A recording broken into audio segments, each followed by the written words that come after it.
Hi everyone, this is Akash and today I'll show you how to install Vaultwarden on your Ugreen NAS. As usual, we'll only be doing it using GUI. I'll not touch any command line and I'll also show you exactly what we do and why we do it, right? Everything I'll be explaining to you. Uh, so the first requirement is that we need Tailscale running on Ugreen NAS. Why we need Tailscale is because we want to be able to access our Vaultwarden even out of the local network, and we need it to run on HTTPS protocol, which is 443 port. I've already done a tutorial on how to install Tailscale. I shall not be doing the tutorial again, but you can refer to the tutorial. I've uh, uh, left a link in the description. Once your Tailscale is running, go to your Tailscale admin and you can see that your machine should be connected. What I've done is I've given my machine an easy to remember name. If you click on edit machine name, uh, generally this is checked in, so it takes the machine name from your host name. I disabled this and gave my machine name UG. Then I copied the full domain name. Now this is the domain name that I can use to access my machine, right? So instead of this IP address, I can access my machine using this domain. I copied this and this is what I'm going to use on my Vaultwarden. So let's create a new project.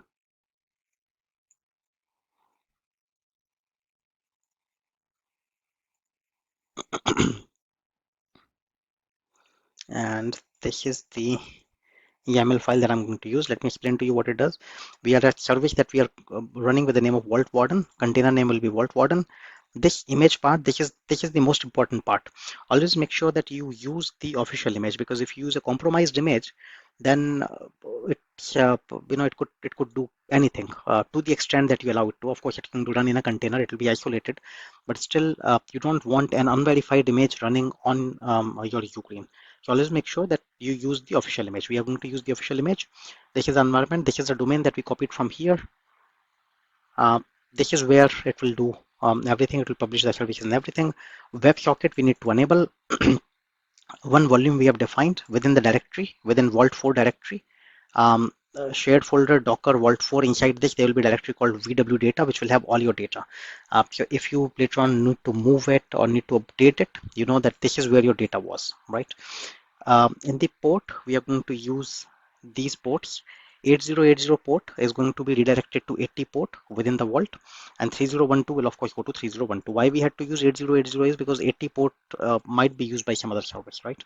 You might be wondering here why we didn't use 443 port, because 443 port we will redirect using Tailscale, and I'll show you how to do that in a while. This is all that you need to run your Tailscale now. Click on deploy, wait for it to pull the image and create it. Okay, so your Vaultwarden is now running, but it will not do anything till we do one last magic on Tailscale.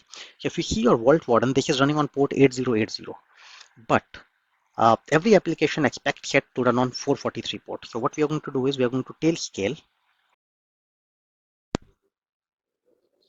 We are going to go to terminal, add a terminal, bin sh. It will probably give you bin bash, but you have to use this bin sh. Confirm.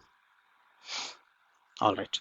We are going to run a command here, and let me tell you what the command is. Command is tailscale serve. In background, --bg tells you that this is background, serve is the command, and http 127.0.0.1, which is basically your local host 8080 port. So what we are telling Tailscale now here is, this is the only command that you are going to run, by the way. We're going to tell Tailscale that serve the local host 8080 port as the default application, okay, and run it in background. So once I close this terminal, this keeps running. Run it. This is available within your tailnet, and this is done. In your case, if the serve is not enabled, then it might tell you that to enable serve, please visit a URL, and the URL will be shown here. You go there, just enable serve, and you will be good. Okay. Now port 443 should be free. So we are just going to make sure that my port 443 is free. We go to control panel, go to device connection, go to portal settings, and make sure that redirect port 443 is disabled. Okay. Now remember, once you do this, you will have to use your UGOS on these two ports. Okay. Earlier, if you just typed your IP address, it would have taken you to these ports. Now it will not, because we have removed the redirect. Okay. All right, so this should be it. We can close this. So now if I go and access my Tailnet, it takes me straight away to Vaultwarden, and this is a secure connection. You can see that. You can create an account and then you can easily download your extensions, the Windows app, and be able to use it anywhere. Now you might have noticed that our default HTTPS is going here, which means to access my UGOS on Tailnet, I will have to use the ports. So my port here is on HTTPS, I need to use 9443. All right. So if I have to use now on Tailscale, my UGOS, I will need 9443.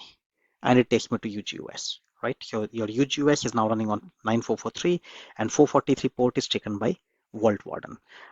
That's all. If you have any comments or questions, feel free to ask them and I'll answer you as soon as I can. Thank you.